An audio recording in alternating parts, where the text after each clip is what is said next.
E aí pessoal, tudo bem? Eu sou Bruno Tavares e está começando mais um Papo de Especialista. Nessa edição, vamos conversar com Carolina Leal, que começou sua carreira no design, focada em moda. Com o tempo, ela percebeu que o que ela gostava em moda era o caráter social, a psicossociologia e as tendências. Em um cenário de tendências globais e realidades locais, como as marcas se destacam? Quais os desafios enfrentados ao lidar com diferentes culturas? E como se inserir na rotina das pessoas? Esses são alguns dos temas discutidos por Carolina Leal nessa entrevista. Hoje, Carolina é estrategista sênior na BD do Design e trabalha com criação de marcas. Ela considera que os paradigmas do tempo afetam o posicionamento das marcas e nessa entrevista explica como essas mudanças ocorrem.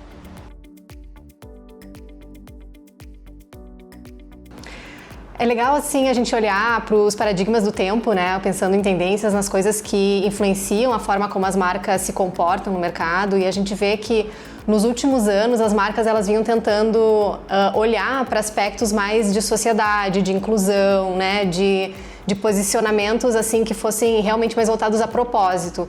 E o que a gente vê hoje é que para as marcas está sendo cada vez mais difícil conseguir manter esse tipo de posicionamento, principalmente as marcas muito grandes, porque elas precisam se comunicar com muitas pessoas. E hoje a gente vê um mercado muito fragmentado, né? Um mercado muito polarizado. Então é difícil para as marcas conseguirem realmente se conectar com as pessoas, defenderem verdades em um mundo em que justamente muitas verdades às vezes se colidem.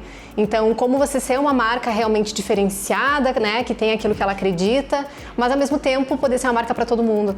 Então, acho que hoje é um grande desafio para as marcas realmente conseguirem, assim, conversar com todas as pessoas, né, com uma grande massa de pessoas de forma realmente próxima e verdadeira.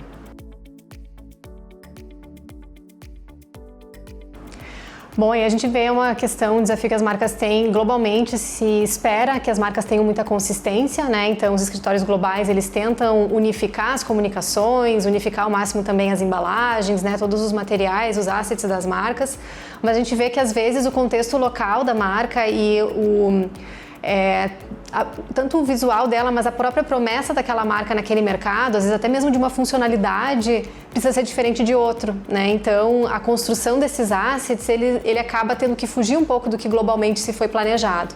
Então, o que a gente muitas vezes faz é conseguir criar esses guidelines, essas orientações, mas entendendo nuances culturais, para tentar aproximar o que for possível, mas também permitir diferenças dessas marcas para elas serem relevantes nesses mercados, não parecer uma marca forasteira, né, naquele mercado. Então acho que esse é um dos principais desafios.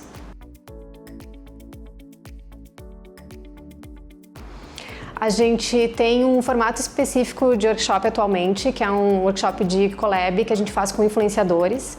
Então, é uma forma de a gente conseguir mapear essas pessoas que estão lançando tendências, né, que estão trazendo novidades para o mercado e que, ao mesmo tempo, têm o contato mais próximo com o consumidor.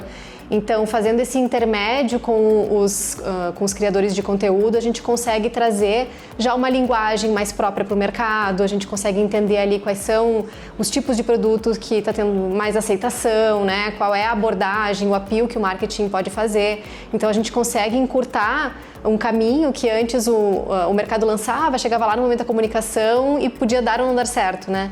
Então a gente já consegue fazer esse momento, inclusive na própria criação do produto, não apenas nessa tradução da comunicação, né? Mas como que esses co-criadores de conteúdo, entendendo o que o mercado quer, como que eles fariam um produto. Então é isso que a gente está levando para as marcas, né, no formato de inovação.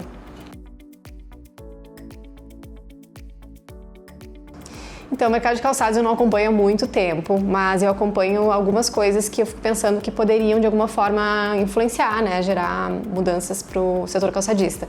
O que acontece? O setor calçadista é uma grande indústria, né, existem grandes indústrias que precisam produzir muitos modelos daquele mesmo formato, enfim, aquela coisa que a gente já vê no formato industrial de muitos anos atrás. Então, acho que aí tem muita oportunidade de disrupção. Quando a gente vê que, por exemplo, existem muitas marcas que elas focam em um nicho e elas vendem sob demanda e elas são nativas digitais e fazem tudo completamente online. E assim elas podem espalhar diversas marcas vendendo para diversos nichos numa produção mais controlada, digamos, né? Então, acho que aí tem uma oportunidade de modelo de negócios diferente. A gente já vê marcas tentando algo assim, né? Tem até aqui em Porto Alegre a Vinci, porque ela tem um modelo sob demanda. Eu vejo também no setor assim, mais esportivo, a gente ouve falar, por exemplo, né, a corrida explodiu e a gente vê que, por exemplo, os tênis eles permanecem inteiros na parte de cima e o que estraga é a sola, né? Então, olha a oportunidade de sustentabilidade aí, de upcycle de produto, trocando só uma parte do seu tênis, né? Então, eu acho que o setor calçadista ele tem talvez que olhar mais para esses novos formatos, né, enfim, e problemas que as pessoas enfrentem em relação ao calçado para entender aí como surgir um novo modelo de negócio mesmo. Eu acho que vem tudo isso o tempo todo, assim, porque como eu trabalho, então, num escritório de design, né, então a nossa entrega, ela tá muito relacionada ao design, então esse meu olhar do design, embora até as pessoas às vezes se confundem e pedem para eu fazer, né, os amigos, enfim, fazer uma coisa gráfica, eu digo, gente, mas eu não crio nada de design, eu trabalho em estratégia. Mas o olhar do design, ele ajuda a ter um olhar estratégico mais criativo, né, ele ajuda a entender como que aquilo pode se manifestar ou não no design, se a coisa funciona ou não. A construção de narrativas, né? Tudo isso é super importante. A parte de gestão, de marketing. O meu cliente é o marketing, então eu preciso entender o que para ele é importante, quais são os dilemas dele e como que a estratégia que eu estou desenvolvendo vai ajudar ele depois na prática, né? Disso tudo não virar só um PDF ali na gaveta. Então, e tendências é uma das coisas que a gente mapeia, faz parte da receita de um estudo de estratégia. Você tem que mapear tendências, tem que entender o contexto de uma marca, o que está acontecendo no Brasil, o que está acontecendo no mundo, o que está acontecendo no Rio Grande do Sul, né? O que está acontecendo na praça dessa marca, o que está em relação ao target, tem que entender os movimentos também contemporâneos para poder entender como que essa marca vai se comportar e vai se posicionar.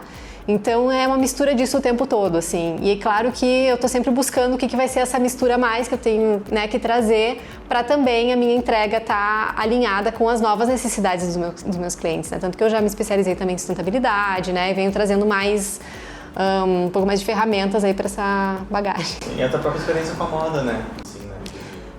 A moda é engraçado porque quando a gente fala moda, a pessoa pensa logo no estilista, assim, pensando na pessoa ali cortando tecido e tal. E eu era péssima nessa parte, assim, mas, cara, a moda, ela tá em tudo, ela tá cada vez mais em tudo e ela é sobre fenômeno, né? É um fenômeno, é por que as pessoas desejam determinada coisa, por que elas querem se filiar a algo ou não. Isso tem tudo a ver com marcas.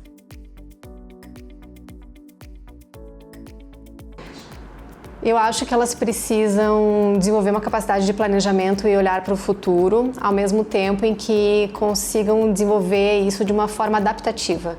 Porque o contexto hoje ele é muito volátil, né? As coisas, a gente sabe que vão ter mudanças, mas a gente nunca sabe exatamente como, em que intensidade, em que velocidade. Então as marcas elas precisam estar preparadas, e eu digo isso assim mais assim de predispostas a alterar o plano, mas já prevendo que plano é esse, né? Qual é a alteração desse plano conforme as coisas forem acontecendo. Acho que é esse, a gente chama de planejamento adaptativo, né?